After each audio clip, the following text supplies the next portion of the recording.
Thank you, Neha. Hope I am audible to all, and I have also switched on my video.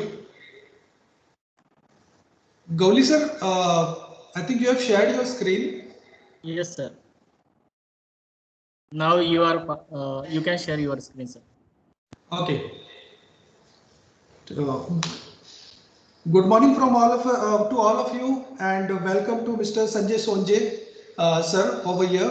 We are very delighted to have you as in between to share your kind words and your experience and expertise with our upcoming students, our upcoming engineers, we can say. So, starting with the session, first I would like to introduce our institute, that is the Shri Vile Parle Kelavani Mandal's Institute of Technology Dhule, which was established way back in 2017, and we are having our first batch to pass out in this coming year, academic year. So we are having 5 branches over here: computer, IT, electrical, mechanical, and civil. Our students are continuously giving their best in their academics as well as in other activities. So our students are involved in internships. Most of them are already doing online internships through different platforms. They are into number of certificate programs such as NPTEL, Coursera, and spoken tutorials. They have implemented mini projects in their third years, and right now they are doing the final year projects. Again, most of our students are working on their research papers, and they are publishing those research papers in good journals. And most of our students of final year are attempting different rounds of placements, and our best wishes are with them. Few of them have got placed, and the others are still trying and giving their best. So in today's session, we would like to hear from you, and definitely our students will take benefit of your words, of your guidance.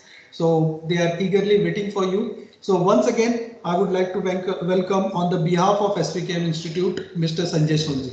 Thank you very much. Thank you, sir, for sharing your thoughts. Now, I would like to call Mr. Sandesh Sonje, sir, who is an assistant consultant at TCS Tokyo, Japan, with over more than 10 years of experience delivering end-to-end telematic infotainment. He's having good experience of design and development of infotainment system based on Android and Linux. He's having good knowledge of HMI tools for infotainment application development. He plays an important role in defining connected car strategy for Japanese OEM. He's identified as a key contact by OEM for product planning and negotiation with business partners and vendors. He is one of the few individuals who understands and can develop connected car services from ECU software, smartphone application to analyze platforms. These areas of expertise are connected car services development and deployments, digital cockpit, heads-up display, Android iOS application development, Linux-based embedded application development, infotainment, vendors negotiation, hands-on ability software development, and list goes on. Without further ado, let's welcome the person himself, Sandesh Sonje, sir.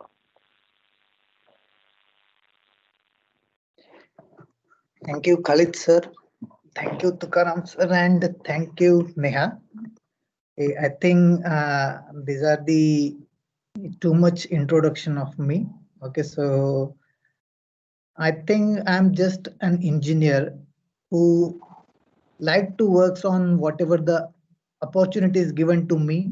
I would like to encash those opportunities and work on those opportunities. Okay, so first of all, I would like to ask one question. Okay, whether should I continue in English or it is okay for everyone to speak in Marathi or Hindi, whatever suitable for you. Sir, I think multilingual will be okay for our students. They will be much more comfortable if you talk in Marathi, English, and Hindi altogether. Yeah. Actually, what I feel, the emotions comes in mother tongue properly, and I think with that we can connect with each other in very good manner. Yes. Okay, so I will speak in Marathi. I will prefer to speak in Marathi. And one request to all students, this discussion should not be like I will only speak and you will listen, and afterwards it will be okay, 1 hour will spend and the latter no use of whatever the webinar conducted over here. I would like to conduct this webinar in such way, I will tell something, you should ask me question, you should show some interest, then that will be very much useful or interactive session. Okay. So let's make clear, this will be interactive session, not a kind of lecture. You have to listen and after that lecture, no one knows what is the use of this lecture. Okay.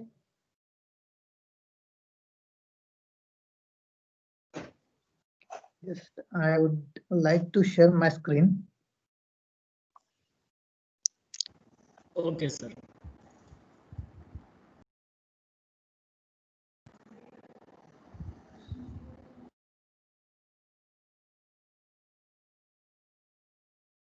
बर, माझं education जर तुम्ही मला विचारलं मित्रांनो, तर माझं education झालंय RC. Patel engineering college Shirpur येथून. ओके, तो मी एक कम्प्युटर इंजिनियर आहे, 2010 पास आउट.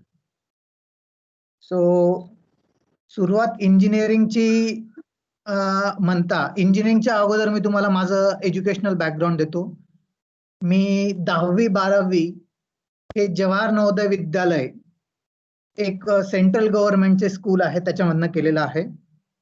10वीला एक हुशार स्टुडंट, 80% घेतलेला, 80% पर्सेंटेज घेतलेला एक स्टुडंट 12वीला 60% घेतो. आणि पुढे करायचे काय, हा प्रश्न नेहमी त्याला सतवत असतो की आता पुढे काय करून करायचे काय. मग तो इंजिनिअरिंगची लाईन पकडतो. आर.सी. पटेल सारख्या इंजिनिअरिंग कॉलेजमध्ये ऍडमिशन होते. 3rd इयर पर्यंत मित्रांबरोबर मस्ती करत, अभ्यास करत 3rd इयर पर्यंत जातो. 3rd इयरला गेल्यानंतर त्याला समजतं की अरे बाबा आता लास्ट इयर आले, लास्ट इयर नंतर आपल्याला जॉब ही मस्ट आहे. तर तो लास्ट इयर मध्ये थोडा सिरियस होतो. कॅम्पस अपॉर्च्युनिटी येतात. कॅम्पस अपॉर्च्युनिटी आल्यानंतर तो कॅम्पस साठी पुण्याला जातो. आय थिंक आमची बॅच ही सेकंड बॅच होती जेव्हा TCS प्लेसमेंट करण्यासाठी आलेली आर.सी. पटेलला. फर्स्ट टाइम TCS शिरपूरला आलेली, पण सेकंड टाइम त्यांनी 3-4 कॉलेजेस पुण्याला बोलवलेले. तर आमच्या बॅचचा कॅम्पस इंटरव्ह्यू हा पुण्याला झालेला. सायमल्टेनियसली त्याच वेळेस ऑस्ट्रेलिया वर्सेस इंडिया या क्रिकेट मॅच ही चालू होत्या. तर इंटरव्ह्यू आणि क्रिकेट मॅच, क्रिकेट हे मोस्ट ऑफ द स्टुडंट्स एक पहिलं प्रेम असतंच. ओके, तर त्या इंटरव्ह्यूच्या वेळेस अर्धा मूड इंडिया जिंकणार का नाही आणि अर्धा मूड हा इंटरव्ह्यू प्रिपरेशन साठी. तर तशा याच्याच कॅम्पस इंटरव्ह्यू झाला. कॅम्पस इंटरव्ह्यू मध्येही साधारणतः 3-4 राउंड झाले. I think most of the students now aware that okay what is GD, what is the first aptitude test, GD, then technical round, then managerial, then HR, and then finally we are getting the offer letter. So TCS पहिली company RC. Patel साठी. त्यात आमच्या batch मधनं आम्ही 3 मुलं select झालो. Next company आलेली आमच्या इथे पटनी. पटनीलाही ऍप्टी क्रॅक केलेला. नेक्स्ट राऊंड साठी स्वतः ऑप्ट आउट झालो, कारण माझ्या दुसऱ्या मित्रांना चान्स मिळावा हे एक ध्येय मनात ठेवून मी पटनी मधनं बाहेर निघालो आणि TCS जॉईन करण्याचा निर्णय घेतला. TCS जॉईन केलं मी सप्टेंबर 2010. इंजिनिअरिंग केल्यानंतर असं होतं की आता लेक्चर अटेंड करण्याची गरज नाही ना, आता काही टेस्ट देण्याची गरज. आता आपण जॉब करणार, पैसे हातात येणार. आपण sir hello sir, sorry to interrupt you, but meeting में NMIMS BBA स्टूडेंट्स भी है and they are from different states, Kolkata, Jharkhand, तो दे डोंट अंडरस्टैंड मराठी. तो प्लीज आप इंग्लिश इधर हिंदी में बोल सकते हैं? या definitely. Okay, thank you. Okay, so after joining TCS, मेरे दिमाग में एक ही ख्याल था कि अब मुझे इंजीनियरिंग की लेक्चर अटेंड करने की जरूरत नहीं है, ना मुझे टेस्ट देने की जरूरत है। बट जब टीसीएस का ट्रेनिंग अटेंड किया तब पता चला कि ये तो इंजीनियरिंग के टेस्ट जैसे हम देते हैं उससे भी बड़ा टेस्ट यहाँ पे होता है। ओके, सो रन टाइम प्रोग्राम आपको दिया जाएगा, रन टाइम आपको प्रोग्राम एग्जीक्यूट करना है। अगर वो प्रोग्राम आपका सही तरीके से एग्जीक्यूट होता है तो ही आप टेस्ट पास करते हो, नहीं तो आप पास नहीं करते।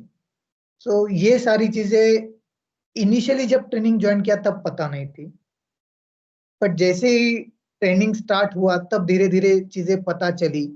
एक लास्ट ईयर तक प्रोग्राम प्रॉपरली एग्जीक्यूट करना, 10 बार गलती हुई तो भी ओके है, हम करेक्ट कर लेंगे program within a time period, we have to write an program. ये सारी चीजें इंजीनियरिंग तक नहीं रहती लास्ट ईयर तक, बट जैसे ही टीसीएस ज्वाइन किया ये सारी चीजें पिक्चर में आ गई।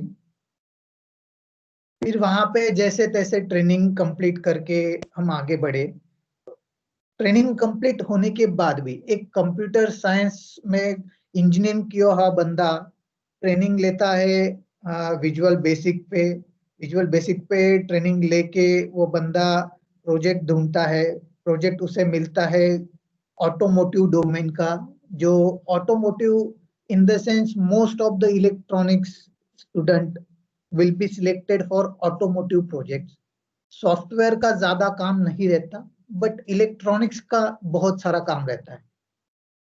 तो एक कंप्यूटर इंजीनियरिंग किया हुआ बंदा ऑटोमोटिव का प्रोजेक्ट ज्वाइन करता है, ऑटोमोटिव की चीजें सीखता है और धीरे धीरे सॉफ्टवेयर का उसका जो नॉलेज है वो वहां पे इम्प्लीमेंट करता है। इलेक्ट्रॉनिक्स की चीजों में सॉफ्टवेयर का नॉलेज इम्प्लीमेंट करके कुछ सॉफ्टवेयर बनाना या फिर कुछ ईसीयू बनाना, वहां से वो सीखता है। फिर उसके बाद नए नए प्रोजेक्ट ज्वाइन करता है। तो आपको मैं जस्ट एक और लुक देता हूँ कि मैंने कौन कौन से प्रोजेक्ट पे काम किया है। तो basically when I join TCS I work for Soni automotive projects. तो सोनी के currently I think Maruti Suzuki के अगर नए व्हीकल आप देखोगे तो उसमें सोनी का इंफोटेनमेंट सिस्टम आता है। लाइक बलेनो आप अगर देखोगे तो उसमें सोनी इंफोटेनमेंट सिस्टम है। और खुद ने डेवलप की हुई चीजें जब आपको कोई आपका दोस्त या फिर आपके घर वाले कोई कार खरीदते हैं, उसमें अगर आपको डेवलप की हुई चीज आपको दिखे तो एक वो क्या बोलते हैं, हम कुछ तो अचीव किया है हमने, ऐसा हमें फील होता है। वैसा मुझे फील होता था कि जो जो सॉफ्टवेयर मैंने डेवलप किया है आज वही सॉफ्टवेयर मेरे सामने है और मेरे दोस्त वो सॉफ्टवेयर यूज कर रहे हैं, मेरी फैमिली वो सॉफ्टवेयर यूज कर रहे हैं। तो that was the proud moment for me. उसके बाद मैंने दूसरा प्रोजेक्ट काम किया विस्टियन, या फिर आप माजदा कह सकते हो, माजदा की भी कार्स आती है। तो आई थिंक इंडिया में माजदा की कार्स नहीं रहती, but US, UK and Japan अगर आप वहां पे जाओगे तो वहां पे माजदा की बहुत सारी कार रहती है। तो हमने उसके लिए कोई सॉफ्टवेयर हमने बनाया जिसमें नई टेक्नोलॉजी थी, जो अब आजकल हम सुन रहे हैं ईवी व्हीकल्स। तो ईवी व्हीकल्स रिलेटेड जो भी यूआई था वो यूआई डेवलप करने का काम हमने विस्टियन माजदा में किया। उसके बाद मेरा थर्ड प्रोजेक्ट था मित्सुबिशी का, जो अभी करंटली वही प्रोजेक्ट है मेरा। तो मित्सुबिशी में हम काम कर रहे हैं टेलीमैटिक्स पे। तो telematics in the sense connected car services. और करंटली मैं अभी यहाँ पे जापान में almost 3.5 years have completed in Japan itself. Okay, and looking forward for the same. Okay, so आगे भी जापान में रह के कुछ अच्छा करना है, यही सोच है। और सेफ्टी रिलेटेड फीचर्स आगे बनाने का काम, और उस प्रोजेक्ट पे हम फिलहाल काम कर रहे हैं। ये शॉर्ट मेरा इंट्रोडक्शन है, या फिर टीसीएस का जर्नी आप कह सकते हो मेरा। अगर इसमें आपको कुछ जानना है डिटेल में तो आप प्लीज मुझसे पूछिए कि सर आपने किस प्रोजेक्ट में क्या किया, या फिर आपको जो भी क्वेश्चन हो आप पूछ सकते हो।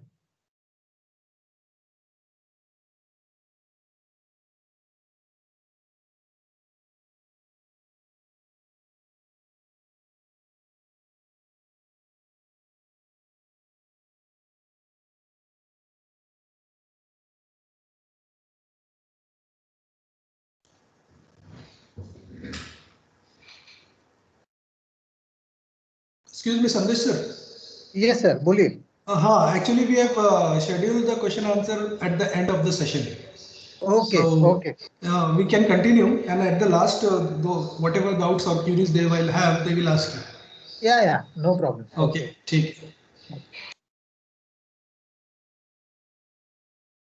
ओके, अभी एक्चुअली जब हम मेरी बात हुई थी गौली सर के साथ, तो उन्होंने मुझे आप लोगों को एक काइंड ऑफ गाइड करने के लिए बोला कि जापान में क्या अपॉर्चुनिटीज है, या फिर ऑटोमोटिव इंडस्ट्री जापान में अभी फिलहाल क्या कर रही है, तो आगे फ्यूचर में किस तरह की अपॉर्चुनिटी हो सकती है जापान में.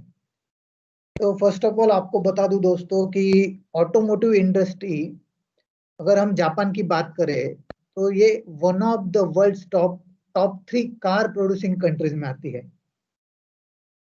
ओके, सो पहली कार जापान में बनी थी 1917 में. 1945 में अगर आपको याद हो तो वर्ल्ड वॉर 2 में ऑलमोस्ट पूरा जापान एक तरीके से बिखर गया था, क्योंकि उनपे न्यूक्लियर बॉम्ब का अटैक जो हुआ था यूएस की वजह से. तो अब जापान ऑलमोस्ट खत्म हो चुका था, ये सोच दुनिया की थी. बट वहां से जापान ने जो कमबैक किया है 1960 से, आप सोच सकते हो कि आज तक जापान कार प्रोड्यूसिंग में टॉप कंट्रीज में है. वहां के अगर आप मैन्युफैक्चरर्स या फिर ब्रांड्स अगर आप नाम पढ़ोगे, तो यू विल बी शॉक्ड कि ये मैन्युफैक्चर जापान से है, और पूरे वर्ल्ड वाइड में ये टॉप कार सेलिंग ओईएम से. सो टोयोटा, होंडा, निसान, मित्सुबिशी. अगर आप यहाँ पे पढ़ोगे तो यहाँ पे आपको मारुति सुजुकी या फिर ओनली सुजुकी का नाम कहीं पे नहीं दिखेगा, वो मेनी मोर में आता है. ये कंडीशन है क्योंकि सुजुकी यहाँ पे ज्यादा नहीं बिकती है. सुजुकी इंडिया में बहुत बिकती है, बट टोयोटा, होंडा ये पूरे वर्ल्ड में सबसे ज्यादा बेची जाती है. तो ये टॉप ब्रांड्स है जो पूरे दुनिया में जापान कार प्रोड्यूसिंग कंपनी करके जाने जाते हैं. ऑटोमोटिव अगर आप देखोगे तो मैन्युफैक्चरिंग में ऑटोमोटिव परसेंटेज आप देखोगे 89% मैन्युफैक्चरिंग में ऑटोमोटिव का पार्ट आता है. तो ऑटोमोटिव का रोल सबसे बड़ा है मैन्युफैक्चरिंग में जापान में. यहां से जो भी एक्सपोर्ट होता है उसमें 18% एक्सपोर्ट बिलोंग्स टू ऑटोमोटिव. जो भी कार या फिर पार्ट्स जो भी बनते हैं, कार रिलेटेड पार्ट्स हो, टायर्स हो, ये एक्सपोर्ट करने के लिए जापान, मतलब ऑटोमोटिव का पार्ट आता है 18%. जापान की 9% पॉपुलेशन काम करती है ऑटोमोटिव रिलेटेड इंडस्ट्री में. वो आपका कार डिजाइन हो, या फिर कार मैन्युफैक्चरिंग हो, या फिर कार पार्ट्स डिजाइनिंग हो, या फिर टायर मैन्युफैक्चरिंग हो. सो टायर मैन्युफैक्चरिंग की अगर हम बात करें तो टॉप 4 कंपनीज है Bridgestone, Sumitomo, Toyo tyres and Yokohama. आजकल इंडिया में ब्रिजस्टोन और योकोहामा के भी बहुत सारे ऑफिसेस देख सकते हो, जो कि सब यही से एक्सपोर्ट होता है. ओके, तो ये है ऑटोमोटिव इंडस्ट्री इन जापान. अगर हम आगे बढ़े तो अपॉर्चुनिटीज क्या है या फिर लेटेस्ट ट्रेंड क्या है जापान में. तो एक सॉफ्टवेयर इंजीनियर के लिए अगर आप आईओटी या फिर एआई डेवलपमेंट की अगर बात करें, तो ये आईओटी और एआई डेवलपमेंट में जब बोलता हूँ तो ये क्या है, तो अभी रिसेंटली अगर आपको पता हो तो ओलंपिक्स होने वाला था जापान में 2020, but because of this because of COVID-19 it got postponed to 2021. So their plan is like 2021 they will have this Olympics, but not scheduled yet. Okay, still it is in discussion. तो उसमें Toyota का एक बहुत बड़ा plan था. वो driverless taxi यहाँ पे लॉन्च करने वाले थे ड्यूरिंग द ओलंपिक्स. तो what do you mean by driverless taxi? वहां पे ड्राइवर कोई नहीं रहेगा, गाड़ी ऑटोमेटिकली आपको सिर्फ एड्रेस बताना है, एड्रेस भी वॉइस रिकॉग्निशन से एड्रेस फीड होगा। आप रिटर्न में भी एड्रेस लिख सकते हो और गाड़ी आपको ऑटोमेटिकली शॉर्टेस्ट पाथ लेके आपके एड्रेस पे पहुंचा देगी। One of the dream project of Toyota. ये व्हीकल लॉन्च होने वाला था ओलंपिक्स में, जो कि अभी पोस्टपोन हो गया है, मे बी वो 2021 में लॉन्च करेंगे। ओके, सो ये IoT और AI जब हम बात करते हैं तो ये सारी डेवलपमेंट आती है कार में। एक इंफोटेनमेंट अगर बनाना है तो उसके लिए तो एक नॉर्मल सॉफ्टवेयर इंजीनियर आपका काम कर सकता है। अगर आपको C आता है, C++ आता है, जावा आता है, तो आप ये सारी चीजें कर सकते हो। अगर आप नेक्स्ट है आपका UI डेवलपमेंट या फिर बॉट डेवलपमेंट इंजीनियरिंग। तो UI डेवलपमेंट की जब हम बात करें तो इसमें आ जाता है आपका HTML5, CSS। ये सारी चीजें आप एक नॉर्मल सॉफ्टवेयर इंजीनियर कर सकता है, जो हम अपने इंजीनियरिंग में पढ़ते हैं। बट IoT एंड AI इसमें मास्टर्स होने की जरूरत है। अगर आप सही में IoT या फिर AI में कुछ करना चाहते हो तो जापान में बहुत सारी अपॉर्चुनिटी है।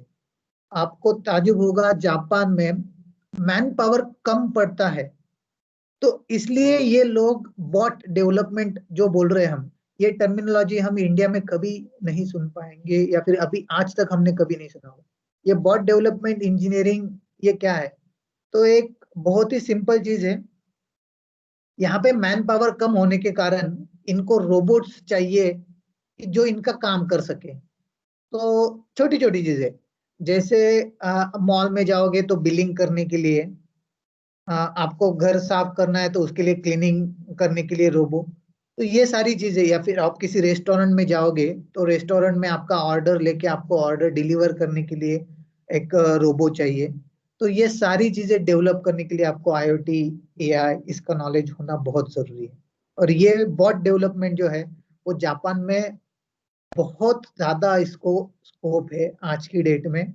और नेक्स्ट अगर आप 5-10 साल देखोगे तो जापान हर एक चीज के लिए ऑलमोस्ट बॉट डेवलप कर चुका होगा।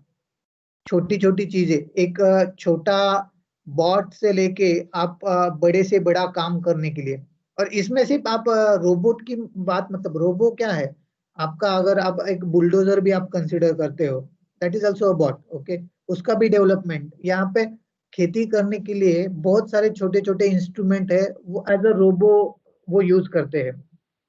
तो ये है बॉट डेवलपमेंट इंजीनियरिंग। यहाँ पे आपको बहुत सारी अपॉर्चुनिटी। मैकेनिकल इंजीनियरिंग की हम बात करें तो यहाँ पे पार्ट्स डिजाइनिंग के लिए दुनिया में जितने भी OEMs है उसमें से ऑलमोस्ट 40% OEMs जापान में है। तो यहाँ पे मैकेनिकल इंजीनियर के लिए बहुत ज्यादा स्कोप है। आप डिजाइनिंग, पार्ट्स डिजाइनिंग के लिए बात करो या फिर आप प्रोग्राम मैनेजर के लिए बात करो, यहाँ पे बहुत सारा स्कोप है मैकेनिकल इंजीनियर्स के लिए। एरोस्पेस डिजाइन डेवलपमेंट, ओके, सो आप में से पता नहीं अभी मुझे कितने लोग आपको पता हो, अभी इंडिया ने चांद पे जाने के लिए जो मंगल पे जाने के लिए जो भी यान बनाया था, या फिर चांद पे जाने के लिए जो भी खुद का सैटेलाइट लॉन्च करने के लिए, वो अनसक्सेसफुल अटेम्प्ट रहा। बट नेक्स्ट अटेम्प्ट के लिए इंडिया का टाई अप है जापान की कंपनी के लिए, क्योंकि अभी एरोस्पेस डिजाइन में बहुत ज्यादा जापान अभी मतलब क्या बोल सकते हैं हम, इन्वेंशन कर रहा है। और इन फ्यूचर नेक्स्ट 10 साल के लिए भी यहाँ पे बहुत सारा स्कोप है मैकेनिकल इंजीनियर्स के लिए। इलेक्ट्रॉनिक्स एंड इलेक्ट्रिकल अगर हम बात करें तो ये बहुत बड़ा हब है जापान। बहुत सारे इलेक्ट्रॉनिक्स इलेक्ट्रिकल चीजें यहाँ पे हमें मिलती है। और यहाँ पे बहुत सारा नाउअडेज आप कोरिया का भी नाम सुन सकते हो इलेक्ट्रॉनिक्स एंड इलेक्ट्रिकल हब के लिए। बट जापान भी आज की डेट में भी जापान बहुत ज्यादा काम होता है यहाँ पे। तो इलेक्ट्रिकल जब हम बात करें तो यहाँ पे कार रिलेटेड अगर मैं बात करूँ, ऑटोमोटिव रिलेटेड, तो ECU डेवलपमेंट का काम आता है यहाँ पे, telematics services development. Then ADAS features, okay, so advance driving safety features जब हम बात करें तो ADAS फीचर डेवलपमेंट भी इलेक्ट्रॉनिक्स एंड इलेक्ट्रिकल में आता है। प्रोवाइडेड। अब ये सारी चीजें आपको अपॉर्चुनिटी जापान में जॉब मिलना इज वेरी इजी थिंग अगर आपको जापानीज लैंग्वेज आती है। ओके, सो ये एक आपका प्री कंडीशन है। आपको ऐसे भी जॉब मिलेगा। जब मैंने यहाँ पे ज्वाइन किया था तो ऐसा नहीं था कि मुझे बहुत जापानीज आता था या फिर अभी भी मैं जापानीज में एक्सपर्ट हूँ, ऐसा कुछ नहीं। बट अगर आपको जापानीज आता है तो you will be separate person from crowd. Okay, अब जब आप कोई जॉब लेने के लिए जाते हो तो यहाँ पे 5-50 लोग होते हैं। अगर आपको क्राउड से अगर डिफरेंट बनना है तो आप में कुछ एक यूनिक क्वालिटी चाहिए। तो एक यूनिक क्वालिटी आप कंसिडर कर सकते हो। अगर आपको जापान में आना है, जॉब करना है, तो आपकी यूनिक क्वालिटी होगी कि आपको जापानीज लैंग्वेज आना चाहिए। ओके, ये एक अच्छी चीज होगी अगर आपको जापान में जॉब चाहिए। And even if you are not good enough in technical things, but you are good enough to speak in Japanese, they will pick you. Okay, because they know a person if working on the same project for 2-3 years, he will be expert. Okay, not today but in coming years he will be expert. Okay, and if you are not expert, they will make sure you will be expert in few days. Okay, तो ये यहाँ पे culture है ऐसा। अगर आप Japanese बोलते हो तो, जैसे अभी की बात लीजिए, अगर मैं इंग्लिश में बात करता हूँ तो आई थिंक मुझे ऐसा लगता है कि मेरा कनेक्ट आप लोगों के साथ उतना अच्छा नहीं हो पाएगा। ओके, जब मैं एक मदर टंग में बात करता हूँ तो मेरे इमोशंस आपके साथ शेयर होते हैं। आप भी वैसा फील करते हो कि ये जो बंदा बोल रहा है वो हम में से कोई एक है। ओके, तो सेम चीज ये लोगों में भी, ये मेंटेलिटी इन लोगों की भी ऐसी ही है। अगर आप जापानीज में बात करते हो तो ये बंदे आपको आपका दोस्त समझते हैं, उनमें से ही कोई एक बंदा है ऐसा सोच के आपके साथ बात करते हैं। ओके, सो यहाँ पे आपको अपॉर्चुनिटीज बहुत सारी मिल सकती है। और मैं आपको सजेस्ट करूंगा, इंजीनियरिंग में most of the students serious होते हैं अपने करियर के प्रति जब वो थर्ड ईयर, सेकंड सेम या फिर लास्ट ईयर में होते हैं। तो जब तक आप थर्ड ईयर, सेकंड सेम तक नहीं आते हो, तो फर्स्ट ईयर, सेकंड ईयर जब आप इंजीनियरिंग की पढ़ाई कर रहे हो, I know first year is very hard, okay, to focus on other extra curricular activities. तो फर्स्ट ईयर छोड़ दीजिए, बट एटलीस्ट सेकंड ईयर जो होता है उसमें आप जापानीज, जर्मन, ऐसी लैंग्वेज, अगर आप एक्स्ट्रा लैंग्वेज अगर कोई सीखते हो तो ये आपको इन फ्यूचर आपके लिए बहुत अच्छा होगा, जॉब अपॉर्चुनिटी के लिए भी। और एक प्लस आपको एडेड एडवांटेज रहता है हमेशा, अगर आप कोई भी कंपनी ज्वाइन करते हो, आपको ये लैंग्वेज अगर आती है तो आपको हमेशा प्रेफरेंस या फिर आपको फर्स्ट प्रेफरेंस मिलेगा to get on site opportunities. Okay, ये चीज बहुत सारी ये चीजें मैटर करती है आगे चल के। ओके, नेक्स्ट, अगर आप मुझसे मतलब मुझे अगर मेरा एक्सपीरियंस शेयर करना है regarding Japan country as a working culture या फिर रहने के लिए, अभी कुछ कुछ लोगों के दिमाग में ये भी डर रहता है कि अगर मैं दूसरी कंट्री में जाऊंगा तो मेरा वहां पे कैसे होगा। मोस्ट ऑफ द लोग वेजिटेरियन होते हैं, यहाँ पे आने के बाद नॉन वेज का बहुत सा, ये बहुत सिंपल चीज है। I am telling you, I face this issue because I am a completely vegetarian. When I came here I thought अब यहाँ पे कैसे सरवाइव करूंगा। बट आज की डेट में मैं आपको बताता हूँ, दुनिया में ऐसी कोई कंट्री नहीं है जहाँ पे वेजिटेरियन खाना आपको नहीं मिलेगा। बल्कि यहाँ पे अगर मैं किसी भी सिटी में जाता हूँ तो इंडियन रेस्टोरेंट आपको 101% मिलेगा। Okay, very neat and clean country. Okay, यहाँ पे अगर आपको कोई चीज, मतलब ना प्लास्टिक का कोई बैग मिलेगा, ना एक्स्ट्रा कोई कूड़ा कचरा किसी जगह पे आपको इकट्ठा मिलेगा। Very neat and clean country. रात को 2-3 बजे अकेला बंदा या फिर अकेली लड़की यहाँ पे वेरी सेफली ट्रैवल कर सकते हैं, no issues. One of the safest country in the world. कोई आपको छेड़ेगा नहीं, कोई आपके साथ बदतमीजी नहीं करेगा। ये सारी चीजें जापान में मैंने ऑब्जर्व की है और यहाँ पे किसी चीज का मुझे डर नहीं है। यहाँ की अगर कुछ चीजें मैं आपको बताऊंगा तो आपको भरोसा नहीं होगा अगर आप आपका वैलेट या फिर आपका कोई भी पर्सनल बिलोंगिंग अगर आप ट्रेन में भूल जाते हो, तो दे विल मेक श्योर कि वो आपके नियरेस्ट रेलवे स्टेशन पे वो चीज आपको नेक्स्ट डे, अगर आप आज भूलते हो आप कल कंप्लेंट करते हो, तो आपको वेरी नेक्स्ट डे वो चीज आपको आपके नियरेस्ट स्टेशन पे मिल जाएगी। एक सिंगल कॉइन भी आपके पॉकेट में से कम नहीं हुआ होगा। इतना ये लोग ट्रस्टवर्दी है, होनेस्ट है। आप अगर ये चीज आपकी नहीं है, उनकी खुद की नहीं है, तो वो लोग उस चीज को देखेंगे भी नहीं। अगर देख भी लिया तो उठा के लॉस्ट एंड फाउंड में सबमिट करेंगे। ऐसा मेरे साथ बहुत बार हुआ है कि मैं मोबाइल फोन अपना भूल गया हूँ ट्रेन में, और मुझे 3 दिन के बाद मेरा मोबाइल फोन वैसे के वैसे मिला है। तो ये एक चीज मैंने यहाँ पे देखी है जापान में, जो कि I think it is very rare to see in India. And अगर मैं इंडिया में आता हूँ तो I think I will follow this culture in India, so that at least मैं दुनिया को तो नहीं, मतलब इंडियन जितने भी इंडियंस है उनको तो नहीं बदल सकता, बट शुरुआत तो मैं कर सकता हूँ। ये मेरी सोच है जब जापान से मैं कभी भी रिटर्न आऊंगा इंडिया में। तो लाइफस्टाइल की अगर बात करूँ तो ये लोग बहुत ज्यादा वर्कहोलिक है, मतलब काम काम के प्रति डेडिकेशन जितना मैंने इन लोगों में देखा है, इतना मैंने किसी किसी भी कंट्री के लोगों में आज तक नहीं देखा। बहुत ज्यादा वर्कहोलिक है। और टाइम, हम बोलते हैं कि अ पेनी सेव्ड इज पेनी अर्न। यहाँ पे इनका कंसेप्ट है time saved is Penney earn. Okay, अगर आपका 2:30 मीटिंग प्लान है तो 2:30 के पहले सारे लोग आप वहां पे मीटिंग में आ जाएंगे। 2:25 all members will be there and sharp 2:30 meeting आपका स्टार्ट होगा। अगर 3:30 मीटिंग खत्म होने वाला है तो शार्प 3:30 मीटिंग खत्म होगा। अगर वो एक्सटेंड भी होता है तो जो भी मीटिंग जिसकी वजह से डिले हुआ है वो बंदा सब लोगों को सॉरी बोलेगा। ये कल्चर है जापान का। तो ये चीजें यहाँ पे आने के बाद देखने के लिए मिली। एजुकेशनल कल्चर, अगर एजुकेशनल कल्चर की हम बात करें तो एक्चुअली मुझे ज्यादा एक्सपीरियंस तो नहीं आया इसका।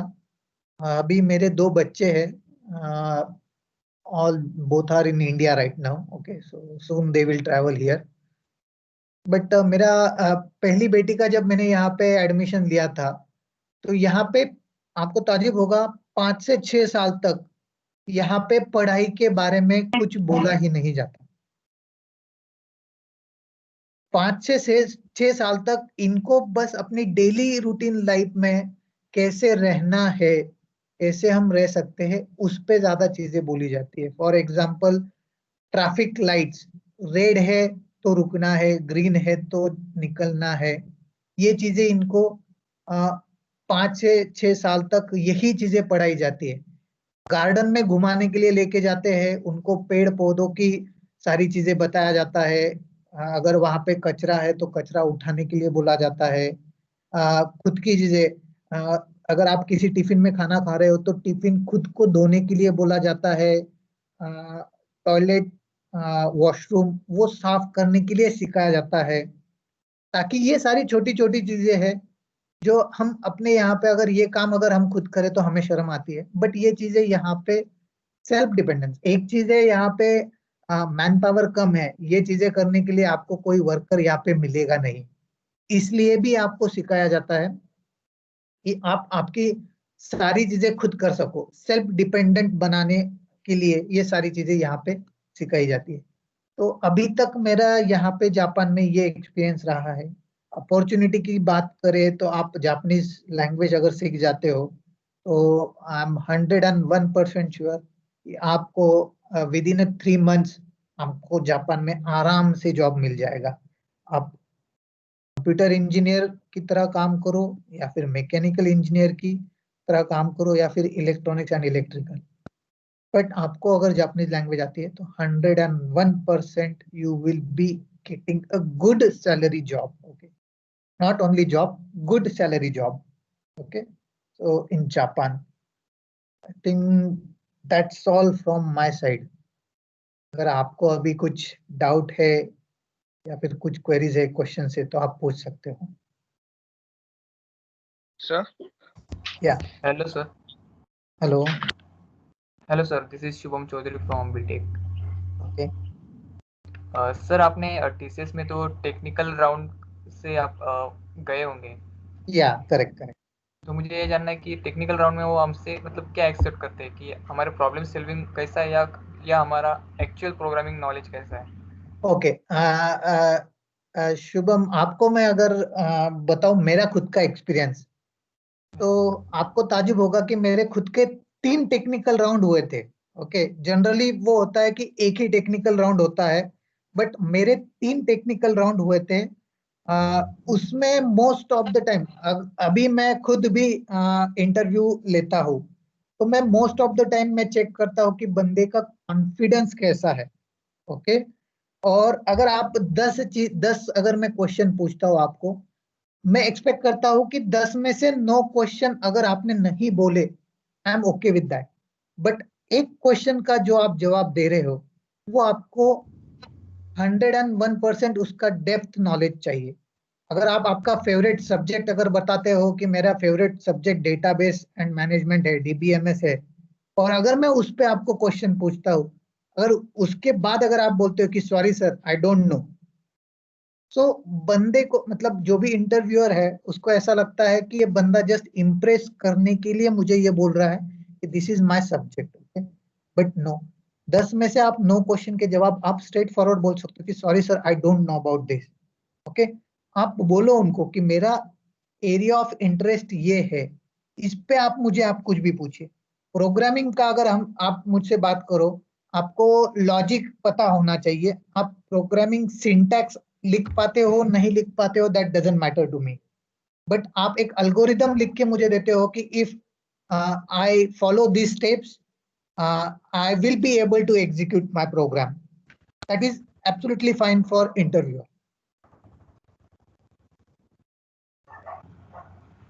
Clear, Shubham?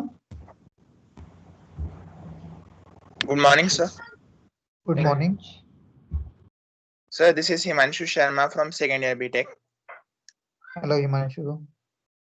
Sir, मुझे पूछना था कि आप ये जापानीज में सर्टिफिकेशन करने के लिए कोई एग्जाम रहती है क्या? मुझे इसको Yes. बोलेंगे हम सर्टिफाइड. Yes. JLPT करके यहाँ पे प्रोफिशिएंसी टेस्ट होते हैं, जापानीज लर्निंग प्रोफिशिएंसी टेस्ट. उसमें आप सर्टिफिकेशन कर सकते हो.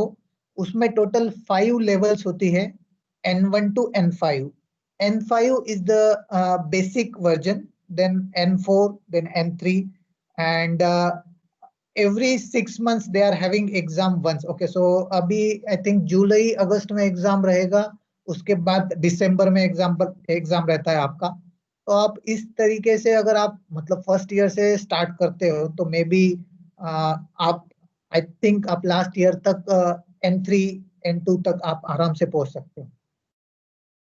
Thank you sir. उसके लिए अगर आपको बुक्स के नेम्स वगैरह भी चाहिए तो मैं आपको शेयर कर सकता हूँ. आप गवली सर से आप मेरा पर्सनल कांटेक्ट नंबर लेके भी आप मुझसे कनेक्ट कर सकते हो. No issues in that. Okay, thank you sir. Sir, अगर हमें यूनिवर्सिटी में एडमिशन लेनी है टोक्यो की, तो हम कैसे ले सकते हैं स्कॉलरशिप के साथ? ओके, इसके बारे में एक्चुअली डिटेल मुझे तो नॉलेज नहीं है, but I have some friends who did MS और MTech over here. Okay, I can guide you on that. Okay, यहाँ पे कुछ यूनिवर्सिटीज है जहाँ पे AI और IoT के डायरेक्ट MTech एडमिशंस होते हैं. ओके, सो आप यहाँ पे अप्लाई कर सकते हो. आई थिंक एंट्रेंस एग्जाम रहता है इनका, और स्कॉलरशिप भी अच्छी खासी स्कॉलरशिप मिलती है. इनफैक्ट एक्चुअली यहाँ पे पार्ट टाइम जॉब का भी उनको ऑफर रहता है. आप ये क्यों देते हैं आपको पार्ट टाइम जॉब का ऑफर? आपका जापानीज लैंग्वेज आपका अच्छा होना चाहिए, इसके लिए भी ये कुछ आपको वीक में अराउंड 8 और 10 आवर्स पार्ट टाइम जॉब करने के लिए बोलते हैं, सो दैट आपका जापानीज लैंग्वेज भी आपका इम्प्रूव हो, और आपको एजुकेशन करते साथ में ही आपका एक्सपेंडिचर भी आप खुद कमा सको. यहाँ पे ऐसा फैसिलिटीज दिया जाता है. और बेसिकली आपको अगर जापानीज नहीं भी आता है तो इनिशियल 6 मंथ्स जो होते हैं आपके, आप जब एमटेक करते हो या फिर मास्टर्स करते हो, तो उसमें पहले 6 महीने में ये कंपलसरी आपको जापानीज लैंग्वेज सीखने के लिए पर्टिकुलर आवर्स देते हैं, कि जैसे आपको दिन में 3 घंटे 4 घंटे ये जापानीज पढ़ने के लिए आपको टाइम मिलेगा, और बाकी 3-4 घंटे में आपका जो भी ये एमटेक का जो कोर्स रहेगा वो पढ़ने के लिए। तो बेसिकली आपको ये इसका डिटेल मैं गौली सर के साथ शेयर कर दूंगा। आप उनसे ये डिटेल्स ले सकते हो कि अगर एडमिशन आपको यहाँ पे चाहिए तो उसका प्रोसेस क्या रहता है, कौन सी एग्जाम रहती है, कौन सी यूनिवर्सिटीज अच्छी है किस पर्टिकुलर डिपार्टमेंट के लिए, वो डिटेल मैं गौली सर के साथ शेयर कर दूंगा। Okay sir, thank you sir. Hello. Hello. Hello, sir. Gautami here. I'm from final year computer department. Sir, can you please tell me what are future technological trends in automotive industry? Okay, आप अगर आपको telematics का कुछ पता हो तो आप एक चीज वो टेलीमेटिक्स आप देख सकते हो, कनेक्टेड कार सर्विसेज, ये दूसरी चीज। और आईओटी और एआई ये भी अभी ऑटोमोटिव में बहुत सारा आ रहा है, voice recognition. Okay, then map updation. Okay, अभी अपने पास मैप जो रहता है वो जनरली मोबाइल फोन पे रहता है, तो ऑटोमोटिव इंफोटेनमेंट की मैं जब बात करूं तो जनरली अब जो भी इंफोटेनमेंट सिस्टम बनेगा उसमें ही डायरेक्टली मैप आएगा। आप किसी भी कंट्री में रहो, किसी भी स्टेट में रहो, आपका वहां का लोकल मैप आपको डिटेल, इवन आपका लेन चेंज हो, फिर देन आपका एडास फीचर्स डेवलपमेंट, ये भी आपका ऑटोमोटिव में नेक्स्ट ट्रेंड है। सेफ्टी फीचर्स की जो हम बात करते हैं, ओके, ऑटोमेटिक लेन चेंज करना, या फिर आपका अगर लेन चेंज हो रहा है तो आपको अलर्ट देना, ये सारी चीजें इन फ्यूचर आने वाली है, और अभी इन पे जापान में वर्क चल रहा है। ओके, तो ये लेटेस्ट ट्रेंड है ऑटोमोटिव इंडस्ट्री में। आप बेसिकली आप फॉलो कीजिए, आप यूट्यूब पे देखिए या फिर आप गूगल पे जाके टेलीमेटिक्स कंट्रोल यूनिट टीसीयू करके आप अगर सर्च करेंगे तो आपको बहुत सारे वीडियोस मिलेंगे जो फ्यूचर है ऑटोमोटिव इंडस्ट्री में। Okay, sir. Thank you.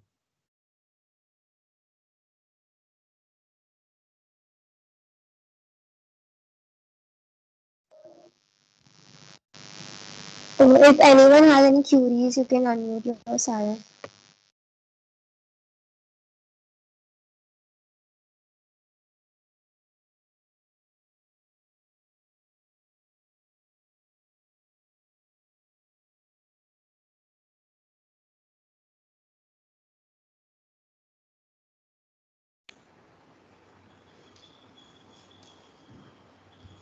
संदेश सर।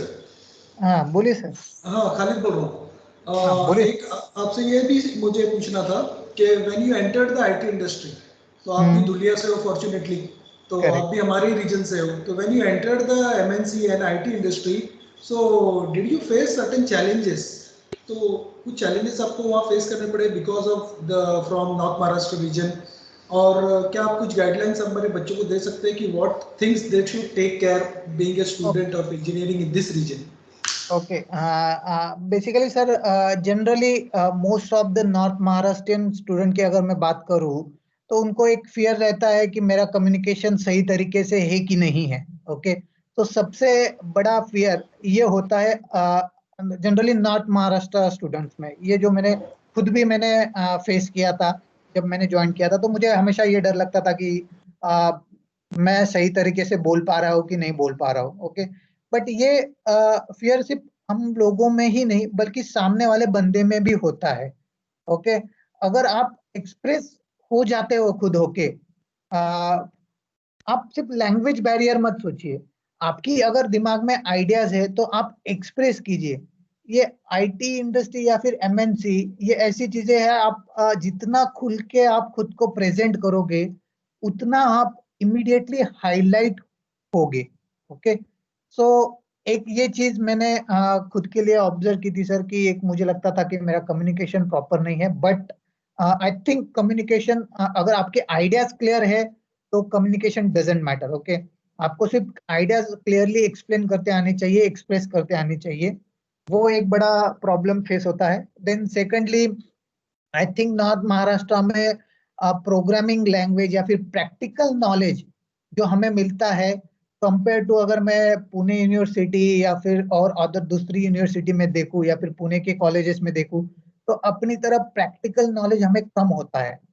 सी लैंग्वेज जब मैं बोलता हूँ तो सी का अगर मैं सिलेबस छोड़ के अगर दूसरा कोई अगर मुझसे कोई प्रोग्राम पूछ ले लिखने के लिए, इनिशियल स्टेज की मैं बात कर रहा हूँ जब मैंने ज्वाइन किया था तब, तो I am not able to write a program. I know the logic completely कि अगर मुझे ये करना है तो मुझे ये मेरा अल्गोरिदम रहेगा, ये अगर मैं स्टेप्स टेक करता हूँ तो I think I will be able to get the result.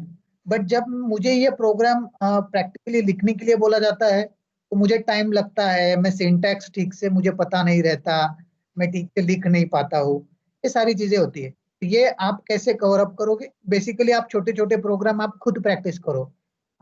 Syllabus के छोड़ के बहुत सारे प्रोग्राम्स ऐसे रहते हैं जो आप मतलब आप ज्यादा सोचते नहीं हो, बहुत आसान प्रोग्राम्स रहते हैं।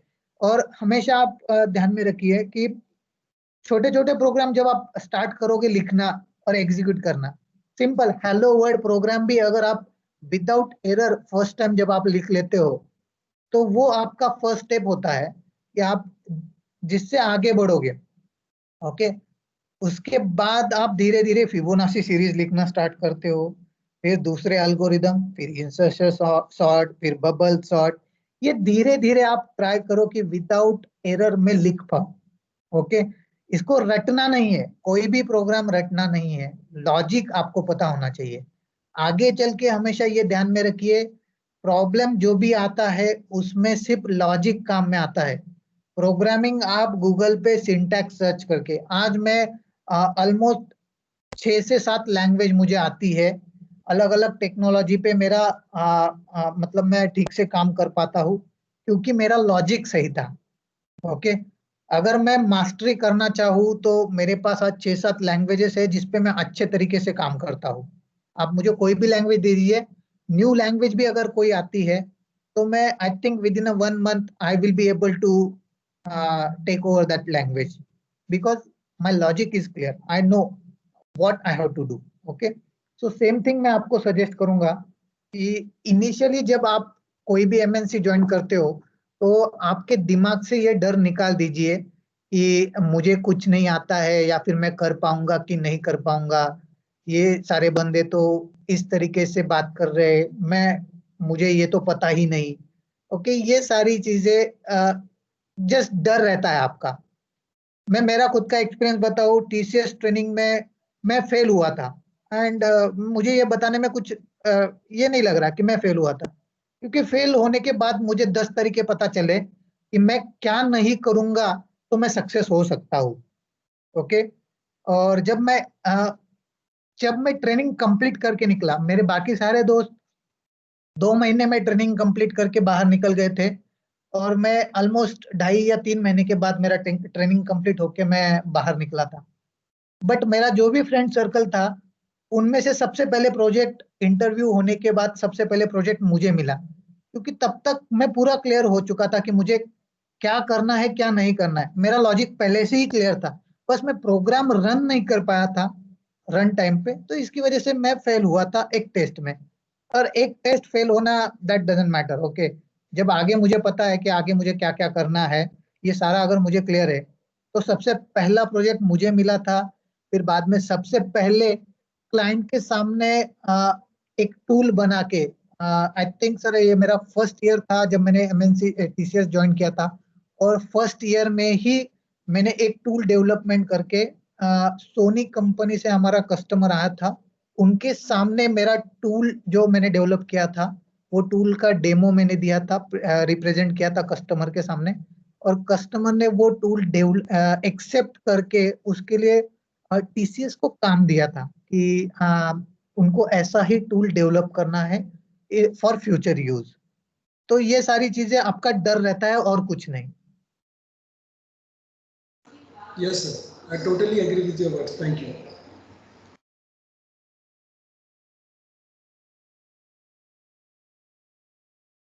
Thank you so much, sir, for sharing your experience and guiding us. Now I will like to call Professor Tukaram Gavi sir for the word of thanks. Hello, good afternoon all. It is an honor to give a vote of thanks on behalf of Institute of Technology Dhule. I am thankful to all the attendees from various places. I would like to thanks to our Professor Khalid Al-Fatmi, Coordinator Sir, our Principal Sir, Professor Nilesh Sarimke Sir, and management have given me the opportunity to organize such webinar. And main important, I am thankful to my friend and today's resource person, Sandesh Sonje. Only because of him, today's webinar is successful. 3 दिन पहले मैंने संदेश सोंजे को WhatsApp पे message किया, Sandesh can you call me, then उसने तुरंत मुझे कॉल किया और कहा कहो क्या कहना चाहते हो। तो मैंने बोला कि मेरे स्टूडेंट्स के लिए कुछ वर्कशॉप ऑर्गेनाइज कर सकते हो या तो कोई वेबिनार ऑर्गेनाइज कर सकते हो। तो उसने फटाक से हाँ बोल दिया, विद इन 30 सेकंड उसने हाँ बोल दिया। और मुझे बहुत अच्छा लगा कि आज कोई भी पोजीशंस पे हो पर विद इन 30 सेकंड्स आपने हाँ कह के हमारे बच्चों का जो इम्प्रूवमेंट किया, जो नॉलेज शेयर किया, that is a very good. मैं कुछ एक्सपीरियंस शेयर करना चाहता हूँ संदेश सोंजे का, जो कि हम लोग कॉलेज लाइफ से, ही वॉज माई जूनियर, 1 साल मेरा जूनियर था, पर हमेशा वो हमारे ग्रुप में रहता था, सीनियर ग्रुप में हमेशा घूमता रहता था। तो जब भी कोई टास्क दिया जाता था कॉलेज लाइफ में, तो हमेशा कोई भी फैकल्टी रहने दो या तो कोई भी सीनियर स्टूडेंट्स रहने दो या तो कोई भी जूनियर या तो उसके क्लासमेट रहने दो, हमेशा उसको टारगेट करते थे और हमेशा वो टास्क कंप्लीट करके देता था। मुझे याद है कि 2010 में उसका कॉल आया था संदेश सर का कि I got selected in TCS। तो मैंने बोला कि कैसे, आपका एक्सपीरियंस शेयर करो कि कैसे हुआ सिलेक्शंस। तो कॉलेज लाइफ से ही उसे एक नॉवेल्स पढ़ने की बहुत आदत थी, हमेशा वो नॉवेल्स पढ़ते रहता था। तो मैंने उसे क्वेश्चंस किया कि क्या क्वेश्चंस पूछा था, तो उसने बोला कि इंटरव्यू ने मुझे क्वेश्चंस पूछा कि आपकी हॉबीज़ क्या है, तो उसने बताया कि I have hobbies to read novels. तो मैंने उसको बोला कि क्या हुआ फिर, तो उसने बताया कि मैंने जो नॉवेल्स पढ़े थे उसके बारे में इंफॉर्मेशन दिया। तो means what, the interviewer also check कि ये सच में नॉवेल्स पढ़ता है नहीं। उसने जो नॉवेल्स के क्वेश्चंस पूछे थे उसने सारे नॉवेल्स नरेट करके बता दिया कि उसमें क्या क्या हुआ है, कैसे हुआ है। सिर्फ नॉवेल्स पढ़ना ही उसकी आदत नहीं थी, पर टेक्निकली भी वो साउंड था कॉलेज लाइफ से, मतलब हर प्रोग्रामिंग लैंग्वेज मिला तो वो अच्छे से करता था। ओके, सो आज आपने जो हमारे साथ एक्सपीरियंस शेयर किया संदेश sir, so thank you very much. और ऐसे ही आगे हमारे साथ कांटेक्ट रखिए और हमारे organisation SVKM institute of technology के साथ हमारे बच्चों को कुछ सक्सेस में कुछ ज़रूरत हुई तो उन्हें हेल्प कीजिए। थैंक यू संदेश sir. Thank you very much, sir. Excuse me. Hello. Yes. Sandesh sir, this is Vijay Lakshmi, a faculty from computer. Yeah, ma'am. I have one suggestion or one information. At your end, can you suggest some kind of internship for our third year or the final year students so that they can work with any live projects or they'll get an opportunity to work with directly with the company, or at your end you have any kind of opportunities to share with our students? Actually, ma'am, previously, I think before 5 or 6 years before, we have that kind of facility to select some student from some colleges and give them direct internship for 6 months. But right now, actually, I spent almost 3.5 years over here. So right now, I don't know about these facilities, whether it is still existing or whether it is stopped. Okay, I am still not aware about this rules. Okay, so let me check on this, Vijay Lakshmi ma'am. Okay, I will check on this, and if there is a facility, so it will be honor for me to facilitate for such a things for students from my region. Okay, so basically ये college से I think hardly 5-6 kilometre पे ही मेरा घर है। Okay, सो मेरे पिताजी हमेशा मुझे यही बताते हैं कि एक अच्छा कॉलेज बन रहा है दुनिया में और एजुकेशन ट्रस्ट अच्छा हो रहा है, तो that is a good what I can say, a good news for me as well. So definitely I will try for this. Okay, and अभी तुकाराम सर ने आपके साथ जो एक्सपीरियंस शेयर किया है, तो अभी मैं आपको एक और चीज बताना चाहता हूँ कि आपके जो प्रिंसिपल सर है Nilesh Salunke sir, he's one of my favorite lecturer or professor when I was in college. Okay, so I think he teaches only one subject to us, thermodynamics, applied thermodynamics. But हमेशा उनका भी यही point रहता था कि आप question पूछो, question का जवाब मैं दूंगा. आपकी क्यूरियोसिटी जो है वो हमेशा बनी रहनी चाहिए. और मोस्ट ऑफ द टाइम मेरा उनके साथ जो भी इंटरेक्शन हुआ था वो मेरी क्यूरियोसिटी जो थी उसकी वजह से हुआ था. मुझे बहुत सारे क्वेश्चंस रहते थे हमेशा, तो मैं कनेक्ट करता था सर के साथ और हमेशा सर ने अच्छे तरीके से ही गाइड किया. एक चीज मैं आप दोस्तों मतलब आप लोगों के साथ एक चीज शेयर करना चाहूंगा. आपके कॉलेज के अगर 10 टीचर है तो 10 टीचर में से आप एक टीचर को हमेशा याद रखते हो जिसने आपको पनिश किया हो, जिसने आपको गाइड किया हो और जिसने आपको सही तरीका बताया हो सक्सेसफुल होने का. आज भी अगर मैं नीलेश सर को जानता हूँ तो वो क्यों जानता हूँ, या फिर सालुंके सर को मैं क्यों जानता हूँ, क्योंकि मुझे पता है कि वो स्ट्रिक्ट भी थे, वो सही तरीके से गाइड भी करते थे और मेरी जो भी क्वेश्चंस थे उनका जवाब भी देते थे. तो हमेशा एक टीचर आपकी लाइफ में हमेशा ऐसा रहता है जो आपको हमेशा इंस्पायर करेगा. और ये चीज हमेशा ध्यान में रखिए आप लोग कि आज मैं 10 साल का एक्सपीरियंस होने के बाद भी मेरे दिल में सालुंके सर के लिए जो रिस्पेक्ट है वो सेम रिस्पेक्ट है जब मैं कॉलेज में था. सो ऐसा एक टीचर आपकी लाइफ में जरूर आएगा. आप उनकी जो भी वर्ड्स रहेंगे वो कभी मत भूलना. आप डेफिनेटली सक्सेस होंगे लाइफ में. Thank you, sir. Thank you, sir. The journey is never ending. There's always going to be growth, improvement, adversity. You just got to take all in and do what's right. Continue to grow, continue to leave the moment. Well, at this note, we conclude today's webinar. Thank you so much. Thank you, Sandesh sir. Thank you, Khalid sir. And thank you all the participants and all the attendees. Thank you.